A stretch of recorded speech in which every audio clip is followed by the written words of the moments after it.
এছাড়া সিআইএসএফ এর পাহারায় পুরো হসপিটালটাই আছে। আচ্ছা স্যার, দুদিন শুনেছিলাম যে সিবিআই নাকি আসবেন দেখতে, কেউ কিন্তু CBI আসেনি। এর আমরা কেউ দুদিন আজ 9টা পর্যন্ত- পর্যন্ত আজ ছিলাম, পর্যন্ত- আমি আর আমার সিস্টার ইনচার্জ, কিন্তু আজ আসেনি। পর্যন্ত সিবিআই এর কেউ এই ঘরটা খুলে দেখার চেষ্টা করেননি যে এর মধ্যে কি আছে। অথচ জানা যাচ্ছে এর মধ্যে ব্লেড, রক্তমাখা গ্লাভস ইত্যাদি সব পড়ে আছে, যা এখানে থাকার কথা নয়, তবু এগুলো আছে প্রত্যেকে। সেই তদন্ত সিবিআই করেনি। আমি বিশেষ করে দোষ দেবো সীমা পাহুজা, যে অফিসারের দায়িত্ব ছিল এই ইনভেস্টিগেশন, তিনি তার কর্তব্য পালন করেন। সীমা পাহুজার বিরুদ্ধে এখনই পদক্ষেপ নেওয়া দরকার যে তিনি কেন এটা করেন। আজ পর্যন্ত এই দরজা খোলা হয়নি। এই দরজা খুললে অনেক এভিডেন্স পাওয়া যাবে, কীভাবে কী হয়েছিল, কার রক্তমাখা ব্লেড, কার রক্তমাখা গ্লাভস, দেয়ালে কার রক্ত, এগুলো সব পাওয়া যাবে। আজ পর্যন্ত এগুলো যে করা হয়নি তা সিবিআই এর ওই যে অফিসার সীমা পাহুজা, তার গাফিলতির পূর্ণ সাক্ষ্য এবং এই প্রমাণ।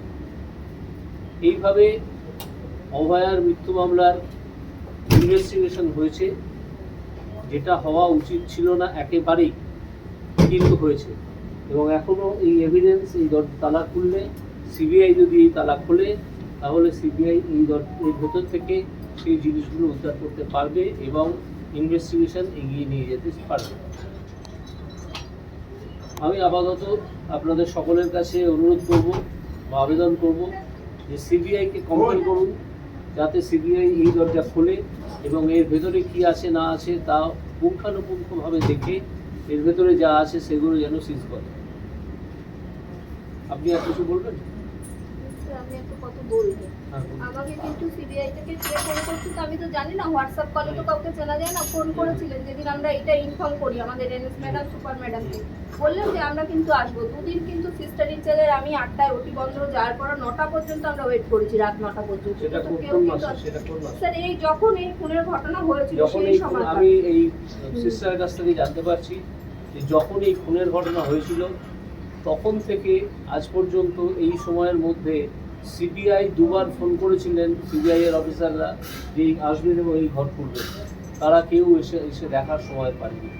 সুতরাং আমি এখানে কর্তব্যে গাফিলতির অভিযোগ আনব সীমা পাহুজা এই অফিসারের বিরুদ্ধে, যার দায়িত্ব ছিল এই ইনভেস্টিগেশন। এইভাবে সিবিআই কাজ করেছে এবং এখন সিবিআই আবার এই ইনভেস্টিগেশন শুরু করতে চলেছে। তাই আমি এটা আজকে নির্দিষ্ট করব বলে এখানে এসেছি। সিবিআই যদি কাজ না করে তাহলে আমাদের নজর থাকবে সিবিআই এর উপর। আমি সিবিআই এর সকলের উপর দোষ দিতে চাই না, আমি সীমা পাহুজা তার উপরেই আমার দৃষ্টি নিক্ষেপ করছি। তারপর স্যার সিআইএস এর যারা এসে বন্ধ করলো আমাদেরকে বলে গেল বারবার আপনারা কাউকে কিছু বলবেন না, আমরা ঘটনার তদন্তের জন্য একটা ছবি নিচ্ছি। ছবি নিয়ে তারপর সেই ফটোটা ভাইরাল হলো। এবার সেখানে আমার ছবি দেখা গেছে। এবার আমার ছেলে বাইরে চাকরি করে, সে তো ভয়ে মরে যাচ্ছে, বলছে মা তোমাকে খুন করে ফেলবে, তুমি কেন এইসব বলতে গেছো? আমি দেখেছি চোখের সামনে, বলবো না বাবা, এটা কি পারা যায়? কি রেখেছেন আমি ওই যে গ্লাভসগুলো দেখেছিলাম, ওরা ব্লেড ওইগুলো, হ্যাঁ এবার রয়েছে ওখানে, ওরা ভিডিও করলো আর আমাদের বলে গেল যে কাউকে কিচ্ছু বললেন না তদন্তের খাতে, আর ওরা ওইগুলোকে ভাইরাল করলো সব। সেই ভিডিওটা সব টিভি চ্যানেলে দেখিয়েছিল। এছাড়াও জানা গেছে যে একটা ভারী কিছু মৃতদেহ বলেই মনে হয় একটা গোপন সিঁড়ি দিয়ে নামানো হচ্ছিল, সেটার ভিডিও ফটোগ্রাফ একজন সিস্টার করেছিলেন। তার কাছ থেকে সিবিআই সেই ভিডিও ফটোগ্রাফ নিয়ে নেয় এবং তার ভিডিও ফটোগ্রাফ ইরেজ করতে বলে দেয়। সেই সিস্টার ভয় পেয়ে নিজেরটা ইরেজ করে দেন এবং নিজের ভিডিওর কপি সিবিআইকে দেন। সিবিআই কিন্তু এই নিয়ে একটা কাজও আজ পর্যন্ত করেছে, কোনো তদন্তই করেনি যে সেখান নিয়ে কি নামানো হচ্ছিল।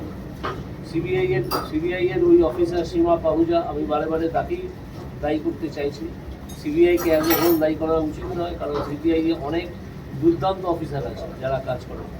সিবিআই এর নাম এমনিতে সারা ভারতবর্ষে হয়নি, কিন্তু এই ধরনের দায়িত্ব জ্ঞানহীন লোক, একেবারে মূর্খ এবং কাজ না জানা লোক সিবিআই এর অনেক আছেন।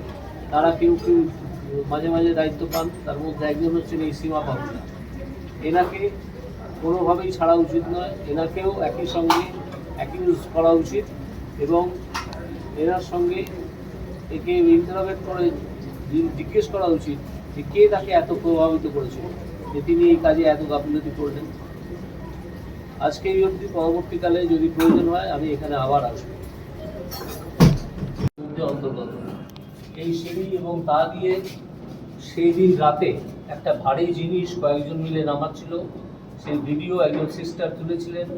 সেই ভিডিও সিবিআই সেই সিস্টারের কাছ থেকে নিয়ে নেন এবং সেই সিস্টারকে বাধ্য করেন তার নিজের ভিডিওটা মুছে ফেলতে।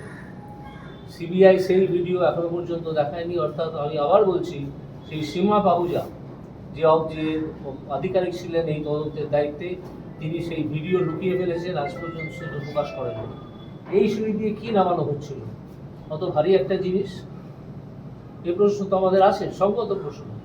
কী নামানো হচ্ছিল সেটা দেখতে হবে, তার তদন্ত চাই এবং সিবিআইকে আপাতত যারা তদন্ত করবেন তাদেরকে আমরা সচেতন করলাম এইভাবে, এবং সিবিআই এর যারা তদন্ত করছেন সেই অফিসাররা যেন জেনে রাখেন যে আমাদের শত শত চোখ এবং অন্যান্য ইন্দ্রিয় তাদের ওপর নিবদ্ধ।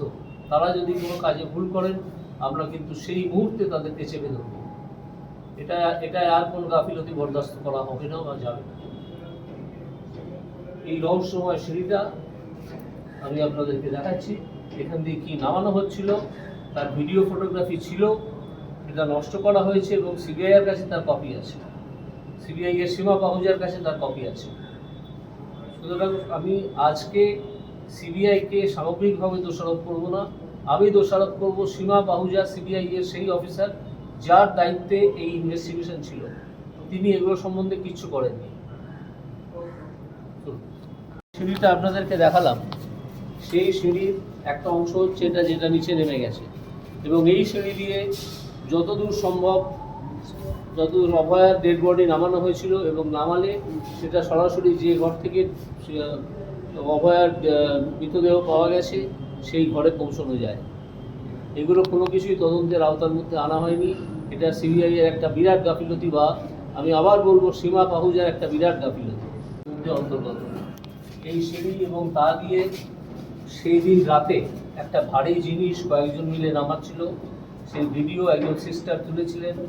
সেই ভিডিও সিবিআই সেই সিস্টারের কাছ থেকে নিয়ে নেন এবং সেই সিস্টারকে বাধ্য করেন তার নিজের ভিডিওটা মুছে ফেলতে। সিবিআই সেই ভিডিও এখনো পর্যন্ত দেখায়নি, অর্থাৎ আমি আবার বলছি সেই সীমা পাহুজা যে আধিকারিক ছিলেন এই তদন্তের দায়িত্বে, তিনি সেই ভিডিও লুকিয়ে ফেলেছেন, আজ পর্যন্ত সেটা প্রকাশ করেন। এই সিঁড়ি দিয়ে কী নামানো হচ্ছিল? অত ভারী একটা জিনিস, এ প্রশ্ন তো আমাদের আছে, সঙ্গত প্রশ্ন। কী নামানো হচ্ছিল সেটা দেখতে হবে, তার তদন্ত চাই এবং সিবিআইকে আপাতত যারা তদন্ত করবেন তাদেরকে আমরা সচেতন করলাম এইভাবে, এবং সিবিআই এর যারা তদন্ত করছেন সেই অফিসাররা যেন জেনে রাখেন যে আমাদের শত শত চোখ এবং অন্যান্য ইন্দ্রিয় তাদের ওপর নিবদ্ধ। তারা যদি কোনো কাজে ভুল করেন আমরা কিন্তু সেই মুহূর্তে তাদেরকে চেপে ধরব। এটা আর কোনো গাফিলতি বরদাস্ত করা হবে না বা যাবে না। এই রহস্যময় সিঁড়িটা আমি আপনাদেরকে দেখাচ্ছি। এখান দিয়ে কি নামানো হচ্ছিল তার ভিডিও ফটোগ্রাফি ছিল, এটা নষ্ট করা হয়েছে এবং সিবিআই এর কাছে তার কপি আছে, সিবিআই এর সীমা পাহুজার কাছে তার কপি আছে।